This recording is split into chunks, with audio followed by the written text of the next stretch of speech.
नैना अपने माता पिता के साथ जंगल के किनारे एक छोटे से गांव में रहती थी। उनकी जिंदगी बहुत साधारण और कठिन थी। खाने पीने की चीजें कम थीं और उनके कपड़े पुराने और फटे हुए थे। इसके बावजूद नैना खुश थी। उसे जंगल और वहाँ के जानवरों से गहरा लगाव था। जंगल के बंदर, हाथी और पक्षी उसके दोस्त थे। जंगल ही उसका खेल का मैदान था और जानवर उसे ऐसे मानते थे जैसे वह उन्हीं में से एक हो। एक दिन सब कुछ बदल गया जब गांव के किनारे एक चमचमाती हुई काली कार आकर रुकी। उसमें से एक अमीर व्यापारी मिस्टर शेखर बाहर निकला। वे शहर से आए थे और जंगल को खरीदकर वहां एक शानदार रिजॉर्ट बनाना चाहते थे। गांव वाले परेशान थे। उन्हें समझ नहीं आ रहा था कि इस योजना को कैसे रोका जाए।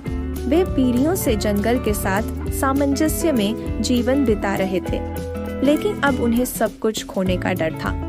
नीना ने दूर से मिस्टर शेखर को देखा जब वे गांव के बुजुर्गों से बात कर रहे थे और जंगल के बदले धन और विकास का वादा कर रहे थे। नीना को दिल में एक अजीब सा डर महसूस हुआ। वह दौड़ती हुई जंगल में अपने पसंदीदा पेड़ के नीचे जा बैठी, जहां उसके सारे जानवर दोस्त उसके चारों ओर इकट्ठा हो गए थे। नीना ने उन्हें अपनी चिंताएं बताई कि कैसे व्यापारी और रिसोर्ट की योजना उनका घर बर्बाद कर सकती है।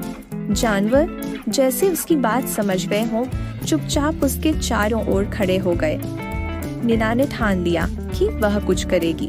वह अपने दोस्तों का घर बर्बाद नहीं होने देगी। नीना ने अपने माता पिता से बात की। उसके पिता को शक था, लेकिन नीना की आंखों में संकल्प देखकर वे उसकी मदद करने के लिए तैयार हो गए। सुबह नीना गांव के बुजुर्गों के पास गई और एक योजना पेश की। वह जंगल के महत्व के बारे में जागरूकता बढ़ाने और रिसोर्ट के बनने से रोकने की कोशिश करेंगी।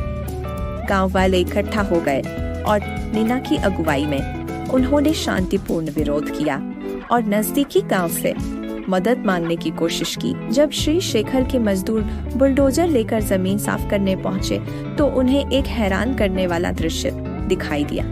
गांव वाले जंगल के किनारे मानव श्रृंखला बनाकर खड़े थे और वे अकेले नहीं थे। जानवर भी उनके साथ थे। हाथी गांव वालों के साथ खड़े थे, बंदर पेड़ों से झूल रहे थे और पक्षी आसमान में चक्कर लगा रहे थे।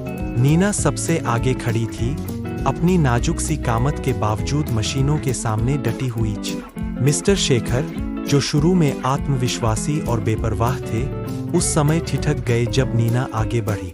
नीना ने भावुक अंदाज में बात करते हुए कहा कि जंगल केवल जमीन का एक टुकड़ा नहीं, बल्कि एक घर है।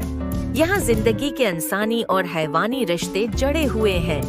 उसने उन्हें अपनी गुर्बत, अपने वालिदीन की जदोजहद और जंगल के बारे में बताया कि कैसे जंगल ने हमेशा उन्हें सहारा दिया है।